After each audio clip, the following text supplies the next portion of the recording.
Baik, selamat malam. Perkenalkan nama saya Yosi Aditya Tafarel Pangindaheng dan saya akan mengerjakan atau melakukan presentasi tentang latihan soal yang sudah diberikan untuk aljabar linear yang mencakup materi-materi seperti ruang hasil kali dalam, transformasi linear, dan juga nilai dan vektor eigen. Oke, jadi saya hampir lupa taruh, tapi ini adalah kertas yang dipakai cakaran untuk melakukan sebuah perhitungan seperti tadi. Jadi seperti biasa ada ruang hasil kali dalam, ada transformasi linear seperti itu, dan di belakangnya ada cara untuk menghitung nilai eigen dan vektor eigen yang sesuai pada soal-soal yang di dalam soal tersebut. Jadi penjelasannya itu sudah berada dalam kertas ini yang saya sudah lampirkan ke dalam presentasi PowerPoint tersebut. Jadi mari kita masuk ke dalam soal ruang hasil kali dalamnya. Saya akan pindah di sini. Nah, jadi soalnya di sini ada sebuah robot bergerak dengan arah U sama dengan 6,8. Namun jalur yang diinginkan hanya sepanjang arah V sama dengan 3,0. Jadi ada 3 pertanyaan. Hitung proyeksi gerak robot ke arah jalur. Tentukan komponen gerak yang menyimpang dari jalur. Kemudian interpretasikan hasilnya dalam konteks navigasi robot. Nah, jadi kita akan menjawab A. Jadi untuk A ini kita mengetahui bahwa U adalah 6,8 dan V adalah 3,0. Jadi rumus untuk mengkalkulasi proyeksi di dalam ruang hasil kali dalam adalah U kali V dibagi dengan V kali V yang akhirnya akan dikali V. Jadi kita uraikan dulu U kali V akan menjadi 6 kali 3 ditambah 8 kali 0 yang sama dengan 18. Begitu juga dengan V kali V akan sama dengan 3 kali 3 ditambah 0 kali 0 yang akan menjadi 9. Jadi kita taruh balik ke dalam rumusnya, berarti itu akan menjadi 18 dibagi 9 atau 18 per 9 dikali dengan 3,0 yang jikalau kita uraikan lagi 18 bagi 9 sama dengan 2 dan 2 jikalau kita kalikan ke dalam 3,0-nya itu akan menjadi 6,0. Jadi proyeksinya robot itu adalah 6,0 ke arah jalur.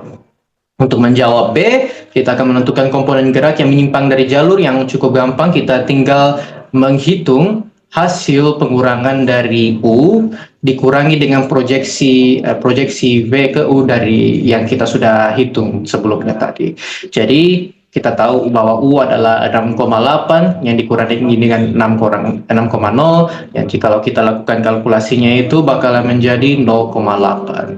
Jadi untuk C kita bisa lihat bahwa arah pergerakan robot itu ditandakan dengan garis atau panah merah ini yang bergerak. Jadi robotnya itu bergerak 6 langkah ke kanan dan 8 langkah ke atas. Itu adalah alur atau jarak atau pergerakan dari robot tersebut dan kemana dia pergi. Sedangkan yang diinginkan oleh mungkin si pembuatnya atau siapa adalah robotnya itu bergerak hanya 3 langkah ke kanan atau garis vektor biru ini. Kemudian komponen yang menyimpang, mana kita bisa melihat seberapa menyimpangnya pergerakan vektor robot tersebut terhadap jalurnya itu adalah dia menyimpang sebesar 0,8, berarti 8 peta ke atas. Soalnya dia seharusnya tidak bergerak apapun terhadap arah sumbu Y atau pokoknya dia seharusnya tidak bergerak ke atas lah, dia hanya bergerak ke kanan. Tapi ya begitulah. Jadi, itulah hasil yang kita telah hitung dengan dengan jawaban-jawaban yang kita dapatkan dalam A dan B. Kemudian kita pindah lagi ke transformasi linear. Jadi sebuah UMKM memodelkan produksi 2 jenis barang menggunakan fungsi T, X, Y sama dengan X tambah Y dan 2X. Di mana X dan Y adalah jumlah bahan baku. Jadi untuk soal ini, yang kita lakukan adalah untuk membuktikan fungsi ini merupakan transformasi linear adalah kita harus membuktikan bahwa dia memiliki at least 2 sifat ini. Pertama, dia bersifat adisi, dan kedua, dia memiliki sifat homogeneitas. Jadi pertama kita tes untuk sifat adisi. Jadi untuk sifat adisi, kita mengubah fungsi T, U tambah V ini menjadi beberapa bagian, jadi X1 tambah X2, Y1 tambah Y2 ini. Kemudian kita ubah dia menjadi bentuk yang sama seperti ini. Kemudian kita lakukan penjumlahan yang akan bersifat seperti ini. Dan kita bisa melihat bahwa bentuk dari kedua sisi ini merupakan bentuk yang sama seperti yang ada pada soal ini. Jadi kita bisa membuktikan di sini bahwa T, X, Y itu memiliki sifat adisi. Untuk sifat homogeneitas, kita bisa mengubah T ini seperti soal tadi menjadi T, C, U. Kemudian kita uraikan menjadi T, Cx, Cy, yang kemudian kita ubah bentuk dari Cx dan Cy ini, ya C ini adalah perkalian skalar by the way, dan kita ubah bentuk ini menjadi bentuk yang sama dengan soal, kemudian kita tuliskan seperti ini. Nah, kemudian kita bisa melihat bahwa semua elemen atau semua hal yang ada di dalam sini memiliki suatu komponen yang sama, yakni C. Jadi kita bisa faktorkan keluar C dari sini, kita tendang C keluar dari semua. Jadi kita memiliki sejenis peletakan yang sama seperti yang ada pada soal. Jadi ini X tambah Y, 2x sama dengan ini ditambahkan dengan perkalian dengan C atau skalar. Jadi kita membuktikan bahwa fungsi ini merupakan sebuah transformasi linear karena memiliki dua sifat berikut. Jadi untuk matriks transformasinya akan memiliki bentuk seperti ini. Jadi seperti yang kita lihat pada soalnya ini, ada X tambah Y, 2X. Kalau kita bentukkan dalam sebuah matriks, kita bisa lihat bahwa X ini kan satu X, berarti satunya di sini. Ini satu Y, berarti satunya pindah ke sini. Kemudian 2X, karena X-nya ini memiliki nilai 2, memiliki angka 2 di samping, berarti ini 2 ditaruh dalam sini. Dan karena tidak ada tambah Y atau kurang Y manapun setelahnya, maka kita asumsikan bahwa Y2 ini adalah bernilai 0. Jadi X dan Y kita taruh di sini, dan ini adalah matriks transformasinya. Untuk C, jika bahan baku 2, 3, berapa hasil produksinya? Itu simple. Jadi kita ubah X-nya menjadi 2, 3-nya menjadi Y. Berarti kita lakukan perkalian matriks, jadi baris kali kolom. Jadi untuk baris pertama, 1 2 ditambah dengan 1 kali 3, berarti 2 3 sama dengan 5. Kemudian untuk baris kedua, 2 kali 2 sama dengan 4, ditambah dengan 0 kali 3 sama dengan 0, berarti 2 kali 2 itu sama dengan 4, jadi hasilnya itu akan menjadi 5 dan 4.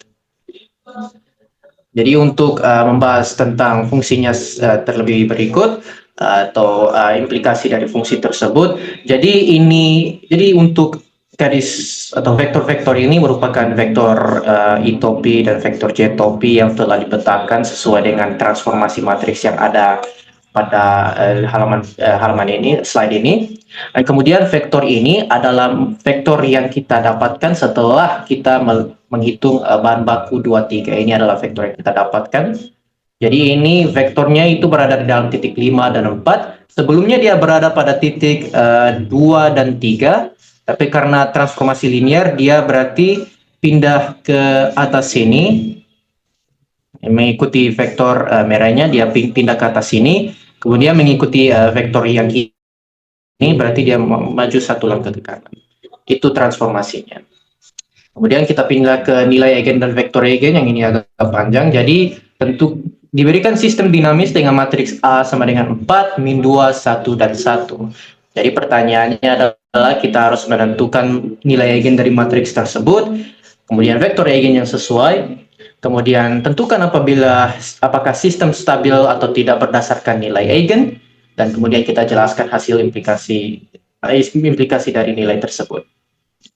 Jadi untuk menjawab A, untuk menentukan nilai eigen, pertama kita memiliki matriksnya di sini, kemudian kita kurangi dengan matriks identitas kali dengan lambda. Jadi akan bernilai seperti ini atau kelihatan seperti ini matriksnya. Kemudian kita menghitung determinannya, jadi 4 kurang lambda dikali dengan 1 kurang lambda akan tetap seperti, kita akan tulis seperti ini, dia tetap seperti ini bentuknya. Kemudian min 2 dikali dengan 1 akan kita tulis juga seperti ini step by step. Jadi ini adalah bentuk awalan dari menghitung determinannya. Jadi kemudian kita uraikan 4 kali 1 sama dengan 4, 4 kali min lambda sama dengan min 4 lambda, min lambda kali 1 sama dengan min lambda, dan min lambda kali min lambda sama dengan positif lambda kuadrat. Kemudian kita juga hitung min 2 kali 1 sama dengan min 2, tapi karena ketemu dengan simbol kurang di sini, ini bakalan jadi positif 2. Kemudian kita uraikan lebih dalam lagi, berarti ini jadi lambda pangkat 2 dikurangi dengan 5 lambda ditambah dengan 6 sama dengan 0. Jadi kita memakai rumus penfaktoran untuk menghitung, untuk mendapatkan nilai-nilai eigen. Jadi kedua bilangan yang kalau misalkan ditambah dengan, kalau misalkan ditambah dia akan menghasilkan min 5, kalau dikali dia bakal menjadi 6. Jadi kedua bilangan tersebut adalah min 2 dan min 3. Jadi min 2 dan min 3 akan mendapatkan min 5, kemudian min 2 dikali dengan min 3 bakal mendapatkan positif 6. Jadi kemudian kita uraikan lagi, ini kita nilai-nilai tersebut kita pindahkan. Jadi lambdanya akan bernilai lambda-lambdanya itu akan nilai-nilai eigennya itu akan bernilai 2 dan 3. Jadi nilai-nilai eigen di sini adalah lambda sama dengan 2 dan lambda sama dengan 3. Kemudian kita untuk menjawab B, kita mencari vektor eigen untuk setiap nilai lambda yang kita dapatkan. Jadi untuk lambda sama dengan 2, kita substitusikan ke dalam sini, ke dalam matriks A kurang lambda kali identitas. Jadi 4 kurang 2 sama dengan 2, dan 1 kurang 2 sama dengan min 1. Jadi kita memiliki 2, min 2, 1, min 1.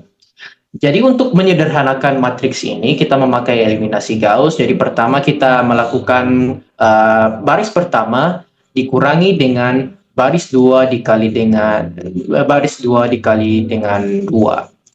Atau pokoknya lebih simpelnya itu baris pertama ditambah dengan baris kedua dikali min 2. Jadi itu akan mengubah matriksnya ini menjadi 2, min 2, 0, 0. Kita telah menendang keluar 1 dan min 1-nya, kita berhasil mengubah baris kedua ini menjadi 0. Itu adalah hasil dari operasi ini, kita simpan ke dalam baris kedua. Kemudian untuk baris pertama kita bagikan dengan 2, jadi ini akan menjadi 1, min 1, dan 0. Jadi kemudian kita hitung X1 dan X2-nya, jadi 1 ini akan bernilai X. Jadi untuk 1 ini dia akan menjadi X1, jadi X1-nya di sini. Ini min 1 berarti dia berpapasan dengan X2 di sini, berarti ini akan menjadi min X2 sama dengan 0. Kemudian kita pindahkan X2 ke sebelah, dia akan menjadi positif, jadi X1 sama dengan X2. Dan X2 kita menaruh parameter T, dan kalau misalkan X2 kita taruh jadi T, maka X1 akan mengikuti, dia akan menjadi T. Jadi kita taruh untuk nilai eigen untuk nilai eigen 2 kita bisa mendapatkan bahwa X sama dengan T dan T, dan kita cabut T-nya keluar dari vektor tersebut, jadi kita akan hanya bersisa 1 dan 1, yang kemudian kita mendapatkan vektor eigen pertama kita, yakni 1 dan 1 untuk dengan nilai eigen 2. Jadi ini adalah vektor eigen atau basis untuk vektor eigen. Kemudian untuk lambda sama dengan 3 juga berlaku sama. 4 kurang 3 sama dengan 1, dan 1 kurang 3 sama dengan min 2. Kemudian untuk ini lebih simpel lagi, kita tinggal kurangi baris pertama dengan baris kedua. Mohon maaf saya taruh negatif 0 di sini, ini pokoknya masih jadi 0. Baris 1 dikurangi dengan baris 2 berarti 1 kurang 1 sama dengan 0. Min 2 dikurangi dengan min 2, ini min ketemu min, berarti negatif 2 ditambah dengan positif 2, itu akan menjadi 0. Jadi ini 1, min 2, dan 0, 0. Hasilnya kita simpan di baris kedua untuk operasi ini. Jadi kita lakukan seperti yang tadi, ini 1 dengan X1, dan min 2 berpapasan dengan X2, berarti dia persamaannya kita akan taruh seperti ini. X2, 2X2 atau min 2X2 kita pindahkan ke sebelah, akan menjadi X1 sama dengan 2X2. Kemudian untuk X2 kita taruh T. Kalau X2 kita taruh parameter T, berarti X1 itu akan menjadi sama dengan 2T, karena X2 kita sudah ubah menjadi T. Jadi X1 akan mengikuti peraturan atau mengikuti hal yang sama, jadi dia akan menjadi 2T. Kemudian kita tulis untuk nilai eigen 3, berarti dia akan menjadi vektor X sama dengan 2 T dan T, kita cabut T-nya keluar, berarti dia akan menjadi 21, dan nilai dan vektor eigen yang kita dapatkan untuk nilai dengan nilai eigen 3 adalah 2 dan 1. Untuk menjawab C, apakah sistem ini stabil? Kriteria kestabilan pada sebuah sistem adalah semua bilangan real pada semua nilai eigen yang merupakan bilangan real itu harus kurang dari 0, di mana semua nilai eigen merupakan bilangan real yang negatif. Jadi itu salah satu kriteria kestabilan pada sebuah sistem. Namun seperti yang kita sudah dapatkan, kedua nilai eigen yang kita dapatkan keduanya itu bernilai positif. Jadi karena dengan begitu, dengan demikian sistem dinilai tidak stabil atau solusinya itu akan tumbuh tak terbatas seiring dengan waktu. Jadi kita pindah ke menjawab soal D, implikasinya kita bisa mendapatkan bahwa matriks transformasinya itu kita melihat bahwa vektor I topinya akan berubah seperti ini dan vektor J topinya akan berarah seperti ini. Dan kemudian kita bisa melihat bahwa vektor-vektor yang kita dapatkan, jadi ini adalah vektor 1 dan 1, dia akan berarah seperti ini, dan garis ini adalah merupakan garis span dari 1, 1. Jadi dia akan jadi ini merupakan eigen vektor 1, 1 dengan nilai eigen 2. Kemudian ini merupakan vektor dari 2.1 akan ditaruh di sebelah sini dengan nilai eigen 3. Jadi dia akan berubah menjadi seperti ini. Dia ini merupakan vektor-vektor eigen dengan nilai-nilai eigennya masing-masing sesuai dengan transformasi matriks yang akan diterapkan. Jadi itulah presentasi atau dari jawaban-jawaban saya, menjelaskan jawaban saya untuk pertanyaan-pertanyaan telah disediakan sebagai latihan soal. Semoga kedepannya kita akan bisa bantai semester depan, dan saya akan mengakhiri pembahasan ini dengan suatu quotes. Mari kita bantai semester ini. Jadi terima kasih telah menonton. Sampai jumpa kembali.